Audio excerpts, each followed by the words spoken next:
എടാ ക്രിസ്മസ് എക്സാമിൽ ഒരു ഷുവർ ക്വസ്റ്റ്യൻ പിടിച്ചോ. എന്താണ് ക്വസ്റ്റ്യൻ? ഒരു ഇക്വേഷൻ നിന്നിട്ട് അത് മോൾ കൺസെപ്റ്റുമായിട്ട് റിലേറ്റ് ചെയ്യാനാണ് പറഞ്ഞത്. ഒന്നാമത്തെ ക്വസ്റ്റ്യൻ എന്താണ്?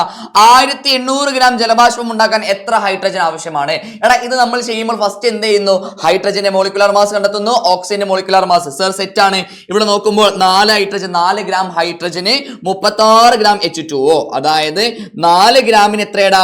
36 ഗ്രാം H2O ആണ് വേണ്ടത്. അപ്പൊ 1 ഗ്രാം ഹൈഡ്രജന്റെ കണ്ടെത്താൻ 36 ഡിവൈഡഡ് ബൈ 4 ചെയ്താൽ ഉത്തരം കിട്ടും 9 ആണ്. 1 ഗ്രാം ഹൈഡ്രജൻ വർക്ക് ചെയ്ത് കഴിഞ്ഞാൽ 9 ഗ്രാം വെള്ളമാണ് കിട്ടുക സർ. അങ്ങനെ നമ്മൾ പരീക്ഷയ്ക്ക് ചോദിച്ചത് 1800 ഗ്രാം വാട്ടർ ആണ്. 1800 ഗ്രാം വാട്ടർ വർക്ക് ചെയ്യാൻ 1800 ഡിവൈഡഡ് ബൈ 9 ചെയ്താൽ ഉത്തരം കിട്ടും 200 ഗ്രാം ഹൈഡ്രജൻ ആണ് മാഷെ വേണ്ടത്. സെറ്റ് ആണ്. എങ്കിൽ അടുത്ത ക്വസ്റ്റ്യൻ നോക്കടാ. എന്താ അടുത്ത ക്വസ്റ്റ്യൻ?